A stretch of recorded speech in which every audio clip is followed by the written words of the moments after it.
above the vet. JJ Sylvia, Carter Sylvia with you for another installment of Somerset-Berkley Varsity Boys Basketball here on SB Blue Raider Studios. And tonight, your 7-1 Somerset-Berkley Raiders get set to face off against a heated division foe in Old Rochester Regional, coming in at 5-4. And Carter, despite the difference in records, this is going to be a barn burner tonight. Yeah, you can never look at record when you're facing a team because you never know what intensity they're going to bring to the game. And I think Somerset-Berkley, based off how competitive the games against Old Rochester are, going to be ready to play this game.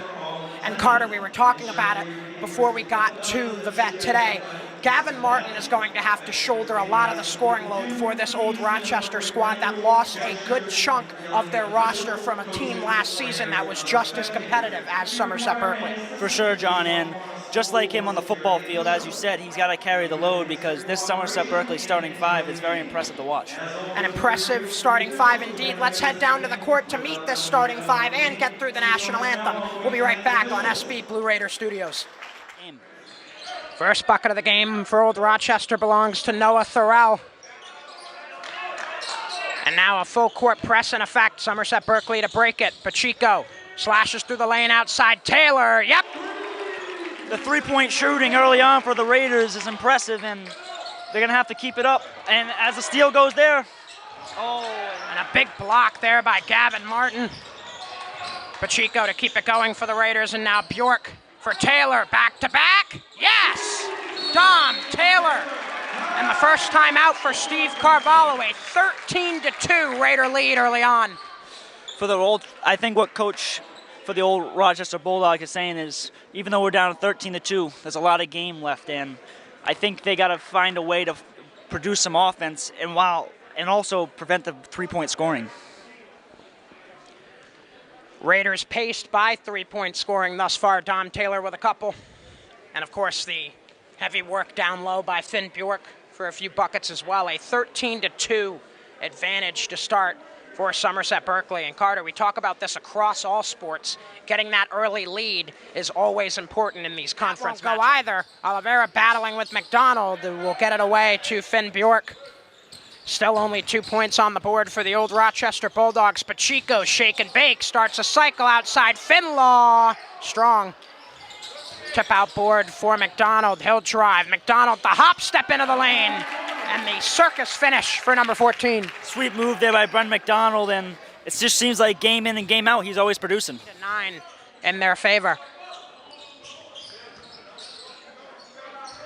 Raiders cycle the perimeter once more. McDonald. Up top, Taylor, straight away, and once more, 4 for 4 in quarter number one is Dom Taylor from downtown. It's really impressive to watch the rotation up top by the Somerset-Berkley Raiders, and looks like they're feeding off Dom Taylor right now because he is hot. Start your game off. Lauro on the switch with McDonald, finds Finlaw.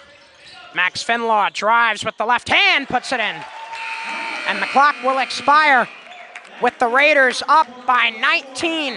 28-9 after one quarter here at the vet. Short break, and we'll be back for quarter number 2 here on Somerset Access TV and SB Blue Raider Studios. Off the side of the backboard. And that will conclude this first half of play. Back up in the booth with you, JJ Sylvia, Carter Sylvia for SB Blue Raider Studios and Somerset Access TV. And Carter, Somerset-Berkley dominated in that first half. Yeah, for sure, John. And all assets of the game, whether it be defense, stifling defense, or three-point shooting and inside with Finn Bjork. And they have to keep it up in the second half because you never know what could happen in the basketball game. There could be a 20-point swing, and Old Rochester's right back in the game. And if you're the head coach for Old Rochester and Steve Carvalho, who do you think is going to have to step up most for the Bulldogs in this second half in order for them to get back in this one? As you said at the start, John, I think it has to go down to Gavin Martin. He's their captain, their leader, and they need to piggyback on him, and they need to ride him to the finish line. Let's see what happens the rest of the way. Will these Old Rochester Bulldogs ride their star to the finish line, or will the Raiders hold on for another big home dub? We'll find out after another short break. Back in a flash on Somerset Access TV and Blue Raider Studios. Back here high above the vet, JJ Sylvia, Carter Sylvia with you. And Carter, in that first half, Somerset-Berkley was paced by 12 points from Dom Taylor, and on the other side, Old Rochester led in scoring by Thorell with 8. both of those players are going to have to step up big if either of their teams wants to come out victorious tonight. For sure, and I think for Somerset-Berkley, Coach Slater probably emphasized them in the locker room is you cannot let off the gas. You got to keep scoring and keep fighting because you never know, as I said before, you never know what could happen. Indeed, you never know what can happen, and I'm sure that was part of the message Steve Carvalho was giving his Bulldogs squad down 44-17 at the half. Yeah, he probably said, don't give up. You know, it's a long game, and there's 16 minutes left on the clock to make some stuff happen. 16 minutes left, got to get it done. Anybody who's seen High School Musical will like that reference. Let's head down to the court for the second half here on SB Blue Raider Studios and Somerset Access TV. Obviously, he just came off an injury, and they're really going to need to preserve him because he's a very big, important value to this team. As Carter was talking, a near alley-oop between McDonald and Bjork. That would have been must-see TV. Maybe another chance here. Bjork all the way with the jam. Raise the roof, Finn Bjork. Kavanaugh the other way, gets it in. Nice bucket for Finn Kavanaugh. He's had his struggles tonight offensively. Good to see him get one in. Finn Bjork there with a ferocious dunk, and great job by Old Rochester to respond after the very heightened play. McDonald stops in the lane outside Bjork. A three-pointer, two. That one almost rolled in. Rebound chance, and Dom Taylor goes off glass. Carpenter going up top for Finlaw. Went over his head. Brody Hiles the other way, and he'll finish. Despite a big effort from Finlaw to try and get back and almost LeBron-style block that one. Alex Crook going outside Carpenter. Back for Crook. Nice crossover by Crook into the lane, and it was blocked on the back end by Oliveira. Hiles the crossover on Finlaw. He'll drive, put it up, and one. Brody Hiles, the 6-foot junior, will head to the line. Crook for Carpenter, his three, short. And the rebound for Henry Berry.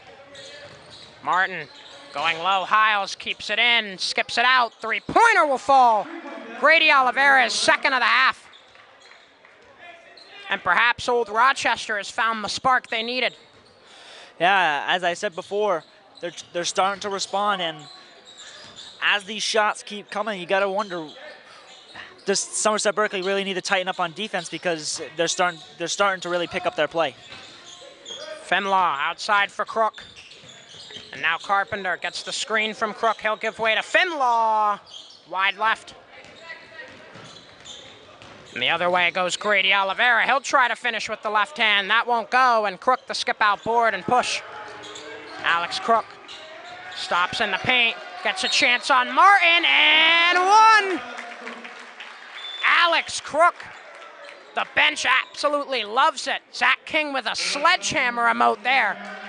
And Crook looking to complete the three-point play as Rayoum will check in for the first time. Off a loss, 46-44 to Greater New Bedford Folk in a less than ideal situation against the Somerset-Berkley Raiders tonight, 66-32 as we head towards quarter four.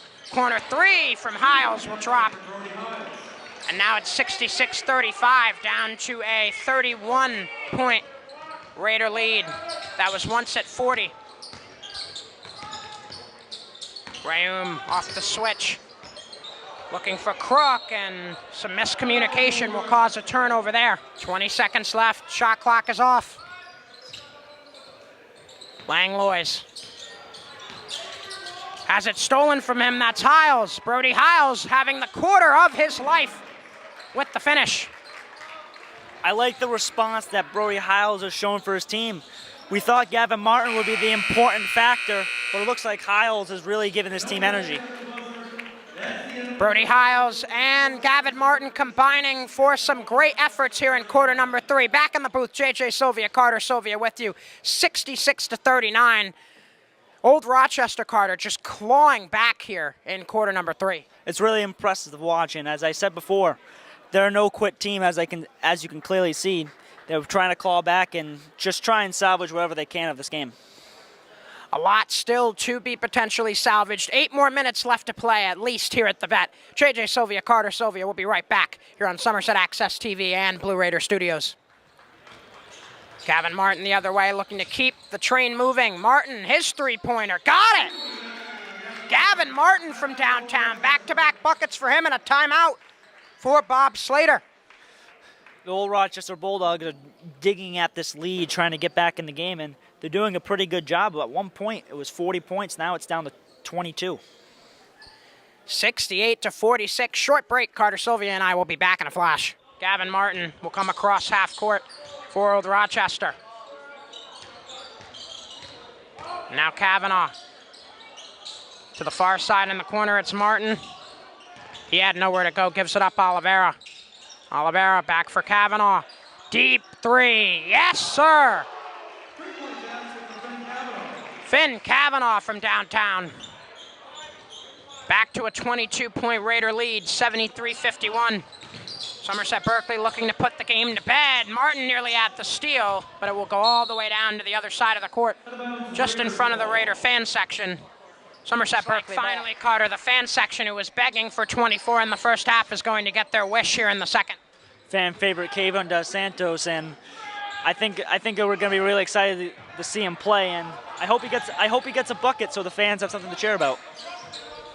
They've had plenty to cheer about in this one, but the second half has been mostly just about a grudge match with the Raiders, showing just how consistent and fluid moving they truly are. From top to bottom, not even just their starters. Pacheco, clock killing. He'll drive and finish with the right hand. Colton Pacheco, great dribble moves there, and that guard had a lot to handle there because that was some sweet moves. Inbounded, mishandled a bit by Horsey, but he has it back. Horsey driving on Hansen will finish. Hunter Horsey with just a hair above a minute to play. Let's see if they can get the ball in the hands of Dos Santos. It's Rayoum instead, and he drills it. Caden Rayoum from downtown, 80-55 in favor of the Raiders. Hiles trying to work on Dos Santos. The step back three is strong. Rebound underneath by Troy, but he has it wrestled from him by a combination of Crook and King. Now Dos Santos on potentially the last possession for the Raiders gives way to Crook. Back for Dos Santos. Spinning in the paint, Dos Santos, the one-handed lay won't go. Under 30 to play in the game, Hiles crossing over Dos Santos. Caden had a steal, and he gets it away to King. Zach King looking to dribble it out for the Raiders, who with this victory will improve to 8-1 on the season, 6-0 in the South Coast Conference. Old Rochester dropping to 5-5, 3-3 in the South Coast Conference. Dos Santos will touch ball last as the buzzer hits triple zeros. And we conclude this one tonight with an 80-55 victory for Somerset-Berkley. JJ Sylvia, Carter Sylvia back in the booth with you one last time. And Carter, tonight it was all about consistency for the Raiders. They were consistent all the way through. Yeah, efficient, consistent, whatever you want to say about this team, they were incredible tonight. But for Old Rochester, if you're head coach Steve Carvalho, you have to love the second half effort that made this much more of a game than it was in half number one. For sure, John, and I think he's also going to preach to his players. I love that no-quit attitude. A no-quit attitude is what even not-so-great teams can have and beat great teams and even go a run in the state tournament just because they have that no-quit attitude.